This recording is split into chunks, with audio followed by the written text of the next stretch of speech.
was your bye week? Trip with George?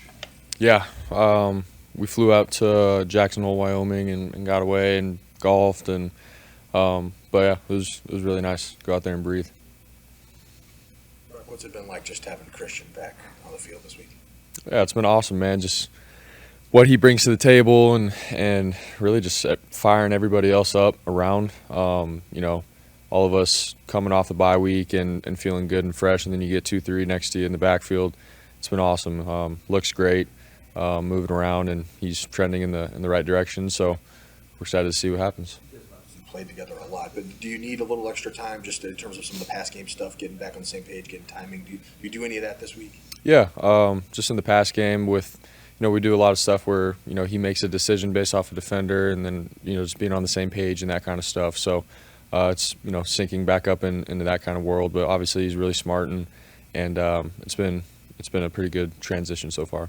How is this preparing to face the Buccaneers? How's it different than 2 years ago when you were going through that process for the first time against this defense?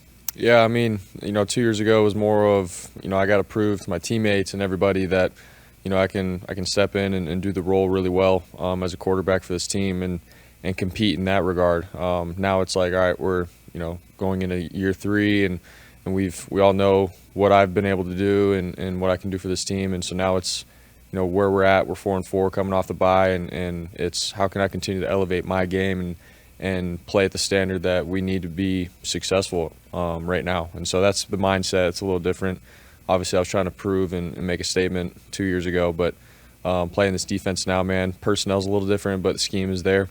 And, they're a good team overall. So that's the mindset going into this week. You've been through it a couple of times. I'm curious why you think the bye almost seems like it's a starting gun for you guys to really get going. Yeah, it's nice that, we had a bye and get guys healthy and you get everybody back together, and it's like, all right, we know how important the second half of the season is, and it's all about one game at a time and stacking up wins and everything. So we've obviously known that from the last couple of years, but every year is different. That doesn't mean it's going to be guaranteed this year that we're going to go and do the things that we did the last couple of years. We got to put our heads back down and just go to work one day at a time and chip away at it. So. What stands out to you about Todd Bowles' defense when you watch him? I think just the pressures and all the variations of coverages they do with guys blitzing and stuff. He does a really good job with that. He always has. Guys play together and they're gritty. You don't see anyone on the tape that gives up or anything like that. Like against the Chiefs this last game, man, they brought it all the way into overtime. They played as a team really well, and so his defense is going to bring it, and we just got to be on top of our stuff and play our standard and compete for 4 quarters. Christian change against a team that blitzes as much as they do, having Christian as the outlet. How does that maybe sort of change how you can attack the blitz? Yeah, I think it's always nice knowing you have Christian, obviously for checkdowns and stuff as a running back, and then they have to account for him for sure and can open up other guys in the pass game. But more than anything, we have really good playmakers across the board, and we're going to try to get the ball into all our guys' hands at the right time in the right situation. And so it's always nice, though, knowing that I can go through my read and come back down to Christian. But at the same time, they blitz and stuff, so we're going to have him in pass protection and our other running backs stepping up and doing their job as well. So, but that's the name of the game, man. They're going to pressure and try to get you off guard and off schedule, and we just got to be on top of our assignments. So. You mentioned throwing a lot of man coverage at you, especially without Christian. How much do you think he maybe affects how teams prepare in that way?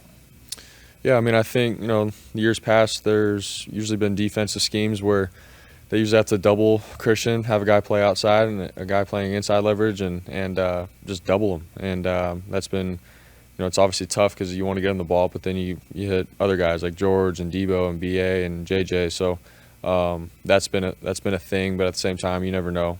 Going into each week, it can be different and stuff. So, but that is the blessing of having really good players across the board and a guy like Christian in the backfield. So. More an imposing guy to look across the line at his Vita Vea when you're taking a snap from center.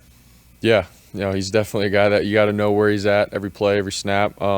He's very disruptive and a strong guy. He's been like that for however long he's been playing, man. He's always a problem, and we faced him multiple times, and he's had his moments, and so for us, it's like, how can we be smart, both in the pass game, run game, knowing where he's at, and understand that he can change the game at any moment. That's it. Thanks, guys.